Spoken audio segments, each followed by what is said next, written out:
Welcome everybody. I'm Sasha Sharpley from Ideal Homes Portugal, the real estate agents, and I'm with Marisa Costa from Martinez and Chavaria, a law firm.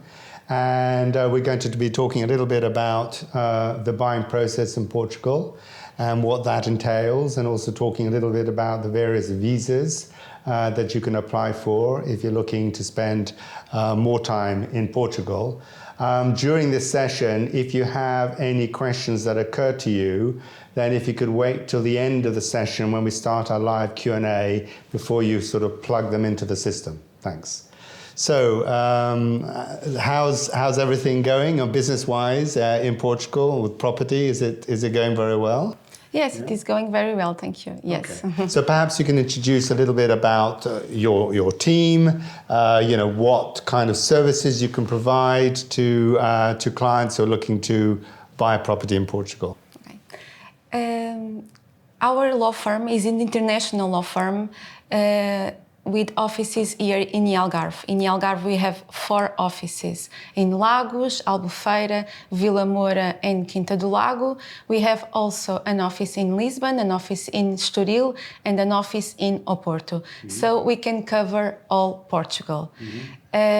Regarding the buying process, we are doing a lot of purchase and sales for clients that are non-residents here in Portugal. Mm-hmm. And the buying process starts normally with the reservation of the property in Portugal. And the best person, of course, to choose a property for a client to buy is a real estate agent. Mm-hmm. You will know for sure what are the requests of the client and the best properties to offer to the clients. This reservation period is normally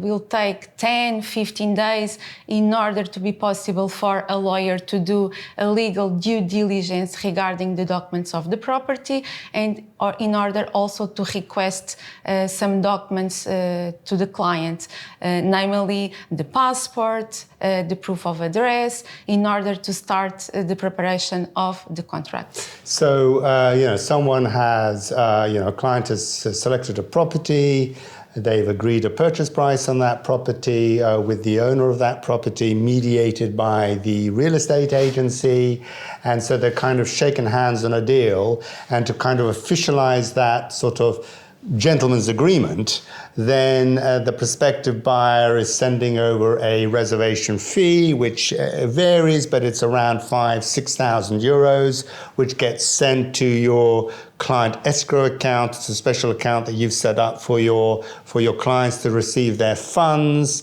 and then you inform the buyer that you received the reservation fee. This is a refundable amount, and that then takes that property officially off the market for a period of a number of days in order for you to kind of do the due diligence on the property, make sure that everything on the paperwork side is correct. That's basically it, yeah? Yes, the reservation of the property it can be done with a small amount, 5,000, 6,000.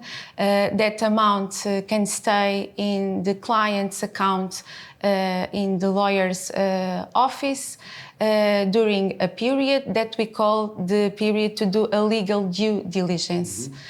In that period, we will request all the documents of the property and also all the documents of the seller in order to check if everything is okay. After this first step, if the documents are okay, we can proceed and prepare a contract that we call here in Portugal the promissory contract of purchase and sale. This promissory contract of purchase and sale will have the identification of the seller, the identification of the buyer, the identification of the property, and the conditions of the deal, namely the purchase price, and the time that both parties will have to complete the purchase. With this promissory contract of purchase and sale, it is also necessary to pay an amount to the seller. We call the down payment here in Portugal, and this payment to the seller can be agreed between the parties. We don't have a limit by the Portuguese law. It can be 20%, 30%, 50% of the purchase price. After the signature of this promissory contract of purchase and sale, the parties are committed to the deal. And the parties will have also penalties if they don't complete the purchase. The penalty for the seller is if the seller do not complete the purchase, the buyer can request the payment in double. If the buyer the deposit payment in double. If the buyer do not complete the purchase, the seller can stay with the deposit, not in double, just regard the amount that the buyer has paid. So that obviously means, therefore, that when someone is sending over their reservation fee, and then you're doing the due diligence, and you're preparing the promissory contract, everything needs to be checked out, right, before the contract is signed, because it's at that point where both the buyer and the seller are committed to the process. So you can start the process but not get to that stage for whatever reason, and then you can back out of the deal. You get your €6,000 reservation, or €5,000 or €6,000 reservation back. But once you've signed that promissory contract, then both sides are committed. Yeah. Yes. Okay. And then what happens after that? After this step, we can start the preparation of the completion of the purchase. We normally sign the completion of the purchase in a notary office, and the notary is an independent person from the seller and from the buyer, and will double check again all the documents of the property, and all the documents of the seller, and all the documents of the buyer.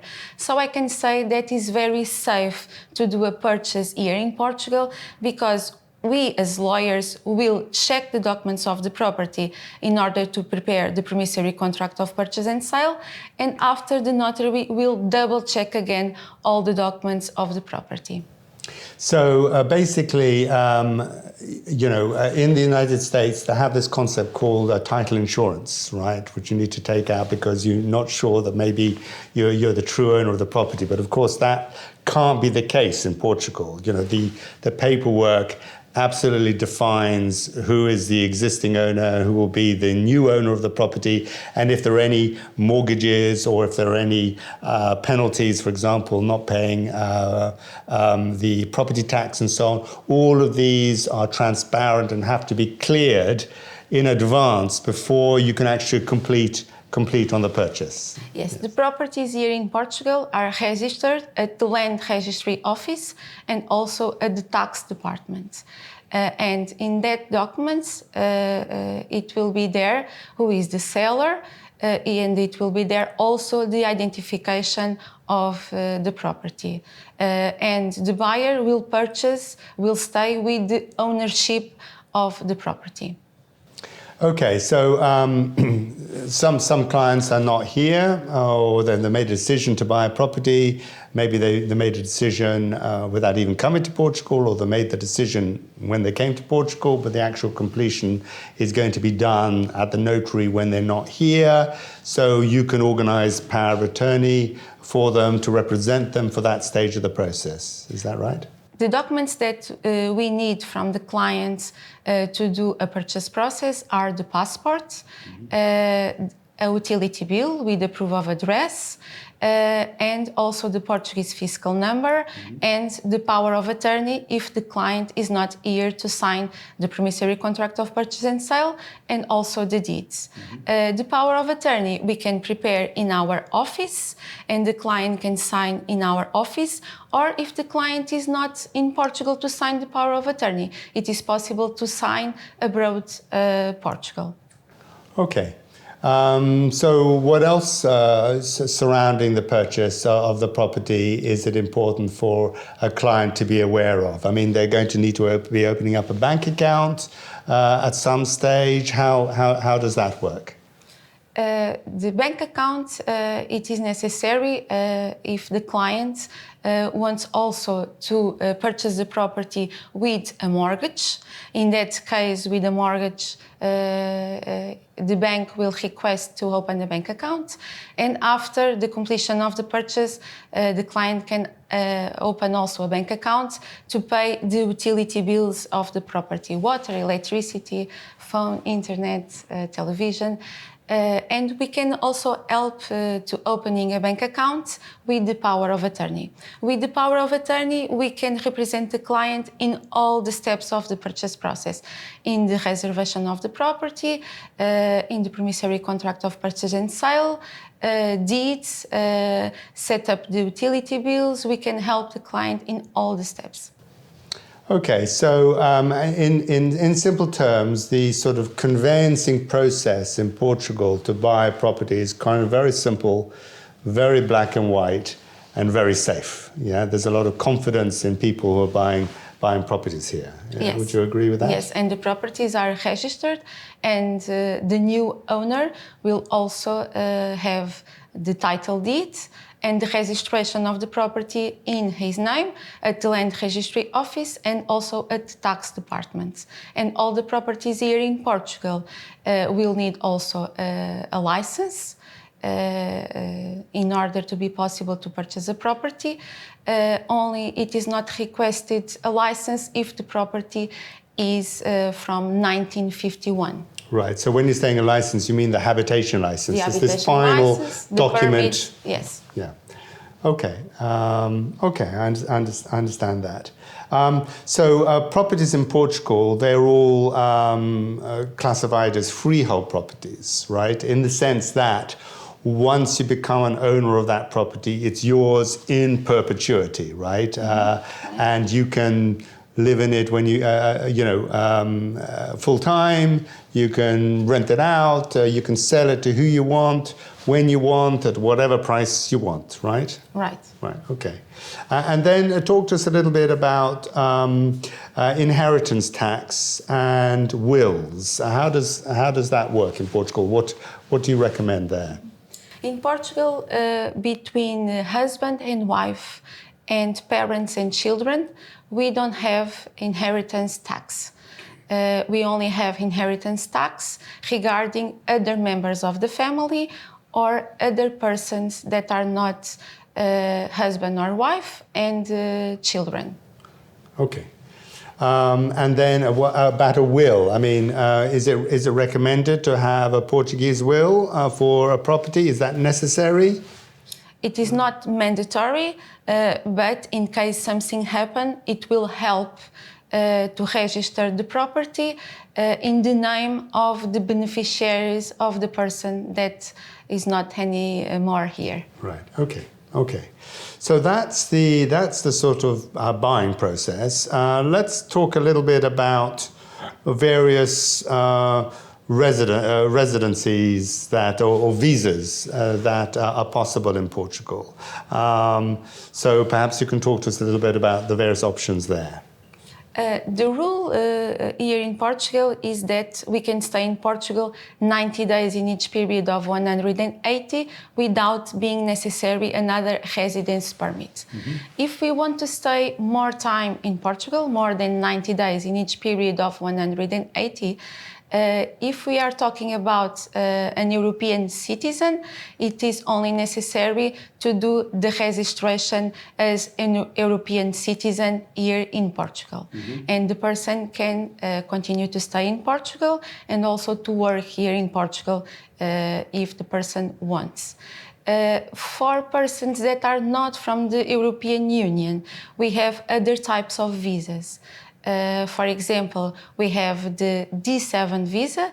The D7 visa is a visa for persons that have a source of income that is passive, like pensions, dividends, or other source of income that, for example, are in a bank account. Mm-hmm. And we also have now a new type of visa, which is the Nomad Digital Visa here in Portugal. Okay, so let's just talk about the D7 visa. So you're saying that they need to demonstrate a certain amount of passive income. What kind of amounts are we talking about that they would need to demonstrate?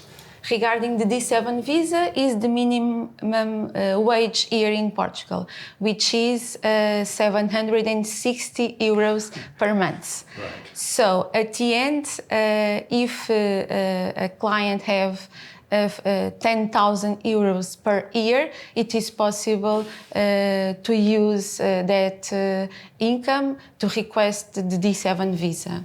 And then, so there are different amounts based on whether it's the husband and wife and children. Is that right? For the first applicant, it will be the 660 euros per month. The other member of the couple will have a reduction of 50%, and if we are talking about children, it is only 30% of the minimum wage. So really, these are not massively difficult or large amounts for anybody who's interested in coming and living in Portugal with the D7 visa. No, for the D7 visa, it is also necessary to have long-term accommodation here in Portugal, and this can be done with a purchase of a property here in Portugal, for example, and also a clean criminal record. Okay. And what are the other benefits of the D7 visa for someone who's here, who's now got the D7 visa? Are there any other sort of benefits within Portugal? Any services that they can use, so they can call on, National Health Service and that kind of thing? Or is that not relevant for people who have the D7 visa? With the D7 visa, you can have access to healthcare here in Portugal. You can travel into Portugal, and also you can work and live here in Portugal. And then after a period of time of having the D7 visa, can you convert that to a permanent residency or to a Portuguese nationality? How does that work? The D7 visa starts outside Portugal at the Portuguese embassy. When we do the request of the D7 visa, the Portugal embassy will issue a special visa valid for 120 days. And during that period, the client can come to Portugal and will have to go also to the Foreign Office here in Portugal in order to do the photo and fingerprints for the card, that it will be valid for a period of 2 years. After 2 years, it is necessary to do a renewal of the D7 visa, and the client will receive another card valid for 3 years. In that period, it is necessary to stay in Portugal 6 months, or it is not possible to be outside Portugal more than 6 months consecutives or 8 months non-consecutives during the period of 2 years. Okay. And then after that period of time, that 2 years and that 3 years, what can happen after that? After 5 years, it is possible to request the permanent residence here in Portugal or the citizenship. Okay. And then, and in terms of the rights between permanent residency and citizenship, they're pretty much the same. The only difference being that someone who is from a country where they cannot have dual citizenship, right? They have to give up the passport from their original country, where they may prefer to go for the permanent residency rather than the Portuguese nationality. Is that really the difference why one may apply for one rather than the other? Yes, after 5 years, the person can decide if wants the citizenship, if it is ready to request the citizenship here in Portugal or the permanent residence. And for both, it will be necessary a basic Portuguese. Well, that's exactly the question I was going to ask. Okay, so let's talk a little bit about the nomad visa. and what that's all about. The nomad visa is for persons that can work remotely. It is also a visa that allows a person to stay here in Portugal. We have two types. One just for 1 year that the person can do a renewal for more 6 months. If the client wants to stay more time here in Portugal, it's possible to request the Nomad Digital Visa also for 2 years with a renewal on the second year for more 3. And after 5, it is possible to request also the permanent residency and the citizenship. So some people may only want to be here for a year or a year and a half, in which case they go for one type of nomad visa. If they are really thinking of staying here for a longer period of time, then they might go for the second category, where it's for 2 years, then renewed for a further 3 years, and then they have the right to apply for a permanent residency or Portuguese nationality. And what type of jobs? I mean, any job would be sufficient in order for you to be able to get a nomad visa? Jobs that can be done remotely, that can be done, for example, with a computer. Right. So they are effectively employed by, maybe self-employed, but self-employed outside of Portugal, or employed by a company who's outside of Portugal. Is that? And so they're coming to Portugal to work for that company, but they are doing so remotely. That's how it works? Yes. Okay. The difference also between the Nomad and the D7 visa. Regarding the Nomad digital visa, it is necessary to have here in Portugal at least per month 3,040 euros, which is equivalent to the minimum wage times to 4 per month. And then you mean they have to have that sitting in their bank account? Is that what you're saying, or is that what they're earning? It is necessary to have that amount. One of the proof that can be done is with the work contract, pay slip, or also with bank statement. Okay. So that amount is the earnings that they need to be having per month, effectively, in order to qualify for the nomad visa. They need to prove that they have at least 3,040 euros in the last 3 months. Oh, in the last 3 months. So they have to have earned that amount of money in the last 3 months. Yeah. Yes, okay. At least. Okay. And then talk to us a little bit about the NHR scheme, the non-habitual residency scheme, and who might be interested in that. Here in Portugal, the NHR is a regime to give tax benefits to the persons that are living here in Portugal. When we are living here for more than 6 months and we have a permanent home here in Portugal, we can consider by the tax department that we are a Portuguese fiscal resident. And we need to pay our taxes regarding our income here in Portugal.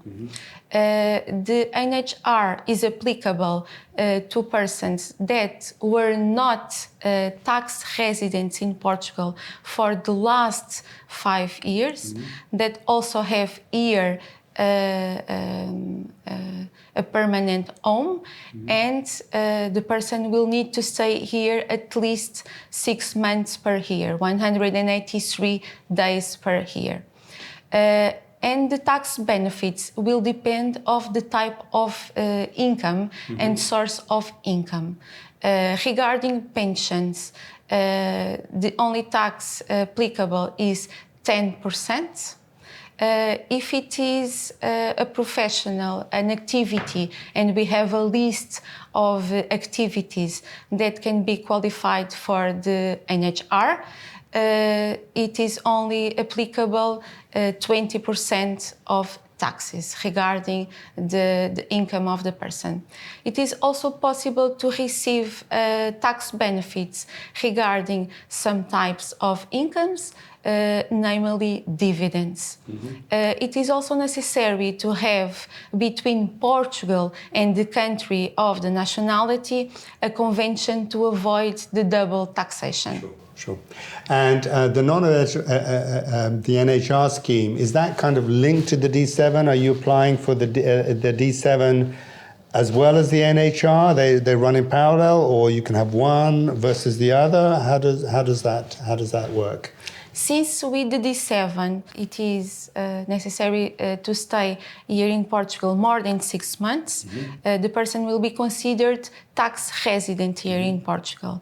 And in that case, we can also request the NHR in order to give a tax benefit regarding the pensions, or when it is work here in Portugal, the 20%. Okay. Well, I think that's been, very instructive, Marisa. Is there anything else that you think that, people looking at buying a property might be needing to know at this stage? Or do you think we've covered pretty much everything? We covered a lot of things. I will be also available in case there are questions that I can reply. And it will be always a pleasure to help the persons that want to invest here in Portugal, to purchase properties here in Portugal, or start living here in Portugal. Okay, Marisa, well, thank you very much for your time. And, you've got a large team, a multilingual team, and I'm sure we have a lot of clients that are going to be talking to you in the future, and I'm sure they have a lot of questions. So thank you very much indeed. And thank you very much for listening and attending this presentation.